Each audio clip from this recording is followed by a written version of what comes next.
मैंने देखा है लोग बिग कॉरपोरेशंस में गए हैं अपने इनिशियल कैरियर में और वो लौट करके स्टार्टअप्स में आए हैं। ब्रांडिंग का भी आपको बेनिफिट होता है, यानी कि आपकी सीवी के अंदर उस ब्रांड की वजह से बहुत ज़्यादा वैल्यू ऐड होती है। एक प्रोडक्ट को कैसे बेस से ग्राउंड से खड़ा किया जाता है। आपको let suppose work from home चाहिए, माइट भी स्टार्टअप के अंदर आपको वर्क फ्रॉम होम ना मिले।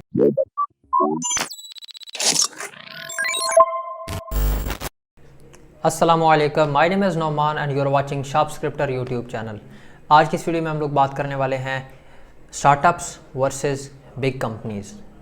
कौन सी आपको ज्वाइन करनी चाहिए। ये आप एक फ्रेश ग्रेजुएट हैं, एक्सपीरियंस डेवलपर हैं, कोई भी आपका सिनेरियो है, आपको कौन सी कंपनी ज्वाइन करनी चाहिए, उस टॉपिक के ऊपर आज हम बात करने वाले हैं।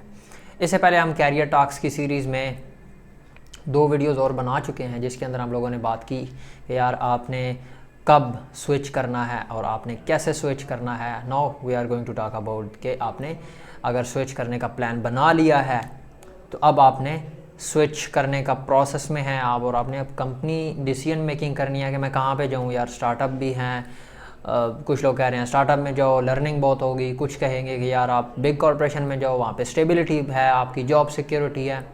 तो क्या है बेसिकली इनमें डिफरेंस है स्टार्टअप्स या बिग कॉरपोरेशन, कहाँ पर आपको क्या चीज़ें अच्छी मिल सकती हैं, कहाँ पर आपको कुछ चीज़ों पे कंप्रोमाइज़ करना पड़ सकता है, इसके बारे में हम बात करते हैं।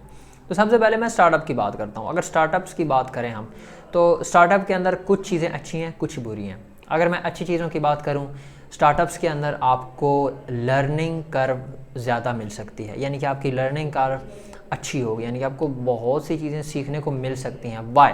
बिकॉज स्टार्टअप्स के अंदर ऐसा होता है कि वहाँ पर उनके पास लोग कम होते हैं, यानी कि उनके पास जो काम करने वाले लोग होंगे वो कम होंगे। देन ऐसा भी हो सकता है कि स्टार्टअप जो है वो अभी अभी स्टार्ट हुआ है, वो किसी प्रोडक्ट पे काम कर रहे हैं और उन्होंने अभी अभी प्रोडक्ट बनाना है, तो आपको मौका मिलेगा वहाँ पर रह करके एक प्रोडक्ट को कैसे बेस से ग्राउंड से खड़ा किया जाता है, आपको वो सीखने को मिलेगा। उसके अलावा अगर हम स्टार्टअप्स की बात करें तो स्टार्टअप के अंदर आपकी क्योंकि टीम्स छोटी होती हैं, तो टीम्स छोटी होने की वजह से आपको एक फ्रेंड जोन या आपको एक फैमिली जैसी फीलिंग आएगी कि यार ये हम लोग फैमिली ही हैं, क्योंकि कंपनी की क्योंकि साइज़ छोटा है तो वो एक दूसरे को बहुत वैल्यू दे रहे होंगे। उसकी एक वजह ये भी होगी कि यार अब बंदे कम हैं तो एक बंदा मल्टीपल रिस्पॉन्सिबिलिटीज़ निभा रहा है, तो उसकी वजह से उसकी वैल्यू जो है वो ज़्यादा है। आपको बहुत सी चीज़ों में पार्टिसिपेट करने का मौका मिलता है। आपको लाइट से कोड की बात करूँ तो कोड के अंदर आप कुछ अगर आप थोड़े से टेक्निकल हैं तो आप एडवांस लेवल की चीज़ें भी कोड में कर सकते हैं। आप उनको सीनियर्स के साथ जाकर डिस्कस कर सकते हैं कि यार ये स्पेसिफिक चेंज मैं सोच रहा हूँ कर दूँ या कर देनी चाहिए हमें, तो मे बी वो आपके कहने पर वो चेंज करें और उस चीज़ों को जो आप कह रहे हैं उसको वैल्यू दें, क्योंकि स्टार्टअप है, चांदी लोग हैं, तो उस तरीके से वो काम कर रहे हैं। तो इस तरह के बेनिफिट्स आपको स्टार्टअप में मिलते हैं। स्टार्टअप में जो थोड़ी सी चीज़ें होती हैं जो कि आपको प्रॉब्लमेटिक हो सकती हैं, वन इज़ कि वहाँ पे क्योंकि जो जितने भी उनके प्रोसेसेस हैं वो मैच्योर नहीं हैं। तो ऐसा हो सकता है कि यार आपने किसी को कुछ काम कहा कि यार लेट सपोज आपने क्यूए को कहा कि टेस्टिंग कर दें, सो माइट भी क्यूए जो है वो आपकी टेस्टिंग ही पूरा दिन ना करे, ठीक है। अच्छा वो अब कर रहा है नहीं कर रहा, उससे पूछने वाला बंदा कोई नहीं है। तो ऐसे करके प्रोसेसेस मैच्योर ना होने की वजह से कुछ ना कुछ प्रॉब्लम्स आपको फेस करना पड़ सकती हैं। बट ये स्टार्टअप के अंदर एक नॉर्मल सी चीज़ है कि इस तरह के मसले मसाइल आपके चलते रहते हैं। आपको let suppose work from home चाहिए, माइट भी स्टार्टअप के अंदर आपको वर्क फ्रॉम होम ना मिले। अच्छा, तो इस तरह के मसाइल आपको स्टार्टअप के अंदर मिल सकते हैं। सैलरी के हवाले से आपको मसाइल हो सकते हैं कि स्टार्टअप्स के अंदर सैलरीज़ इतनी अच्छी नहीं होती, क्योंकि उनके पास फंड्स इतने ज़्यादा नहीं होते या उनका सिस्टम इतना बड़ा नहीं होता कि आपको वो बहुत अच्छे पैकेजेस दे सके। तो ये भी एक मसला होता है स्टार्टअप्स के साथ। बट स्टार्टअप में जो बेनिफिट मुझे नज़र आता है वो लर्निंग कर्व है। वहाँ पर आपको आप एक वक्त के अंदर बैठे हुए, मतलब आप CEO से मिलना चाहते हैं तो he is 1 step away from you, might भी वो आपके साथ वाली चेयर पे CEO बैठा हो, ऐसा भी हो सकता है स्टार्टअप्स के अंदर। तो वहाँ पे लर्निंग कर बहुत ज़्यादा, रिस्पॉन्सिबिलिटीज़ आपके पास मल्टीपल होती हैं, आप बहुत कुछ सीख सकते हैं स्टार्टअप के अंदर रहते हुए। Now if I talk about the big corporations, तो बिग कॉरपोरेशन के साथ सबसे बड़ी जो चीज़ अटैच होती है दैट इज़ अ ब्रांडिंग। अब इस ब्रांडिंग का बेनिफिट क्या होता है? लेट सपोज आप एक XYZ कंपनी के साथ काम करते हैं और he is a well known company. अब आप वहाँ पे काम करते हैं, आपने प्लान किया स्विच करने का, आपने CV फेंकी, CV आपकी किसी रिक्रूटर ने देखी। अब जब वो देखेगा कि यार ये तो XYZ कंपनी में काम करता है और XYZ कंपनी जो है वो बहुत पॉपुलर है, XYZ कंपनी बहुत पॉपुलर है, तो माइट भी वो बंदा जो है आपको प्रेफरेंस दे दे। तो ये एक ब्रांडिंग का भी आपको बेनिफिट होता है, यानी कि आपकी CV के अंदर उस ब्रांड की वजह से बहुत ज़्यादा वैल्यू ऐड होती है। उसके अलावा बिग कॉर्पोरेशन के अंदर आपको सैलरी पैकेजेस अच्छे मिलते हैं, यानी कि आपको सैलरी पैकेजेस वहाँ पर अच्छे मिलेंगे, पर्क्स अच्छे होंगे, बेनिफिट्स उनके अच्छे होंगे, क्योंकि वो एक बिग जाइंट है। उसके अलावा आपको वहाँ पे प्रोसेसेस बहुत मैच्योर मिलेंगे। प्रोसेसेस मैच्योर होने की वजह से आपको किसी भी तरह का मसला मसाइल नहीं होगा। आपने कुछ काम करवाना है किसी से, आपका काम इजीली हो जाएगा।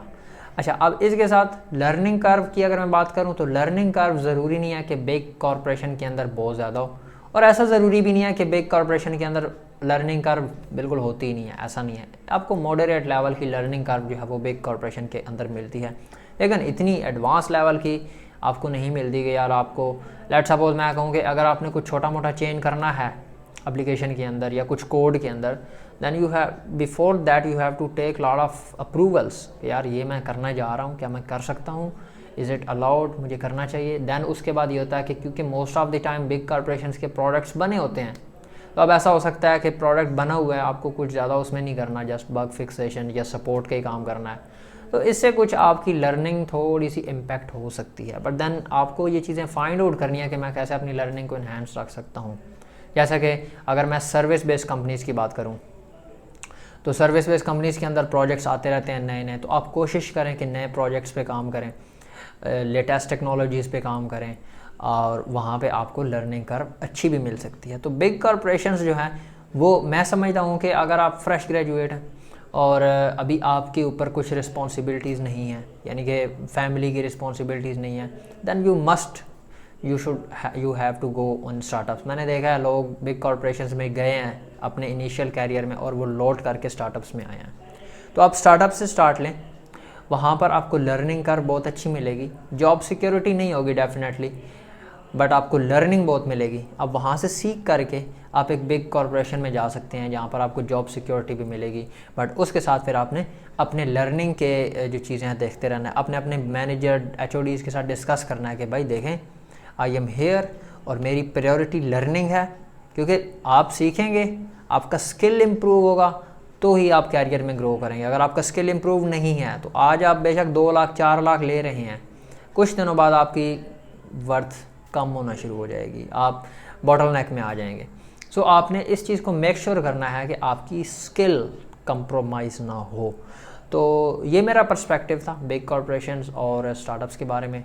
आपको इंडस्ट्री में काम करते हुए काफ़ी टाइम हो गया, you can go in big corporation, you can even try startup, यार देखें क्या चल रहा है। अगर आपके पास बैकअप है और आप ये अफोर्ड कर सकते हैं कि अगर मुझे स्टार्टअप से निकाल दिया गया या स्टार्टअप बंद होता है तो मैं अफोर्ड कर लूँगा, you can go in startup. तो ये मेरा पर्सपेक्टिव था स्टार्टअप के बारे में और बिग कॉर्पोरेशन के बारे में। आई होप ये वीडियो आपको पसंद आई होगी। तो बस आज के लिए इतना ही। अगर आपको वीडियो पसंद आई है तो वीडियो को लाइक और शेयर करें। अगर आपके माइंड में कोई क्वेश्चन है तो कमेंट सेक्शन में लिखना ना भूलिएगा। ज़िंदगी रही तो फिर मिलेंगे इंशाल्लाह एक और नई वीडियो साथ, तब तक के लिए अल्लाह हाफिज़।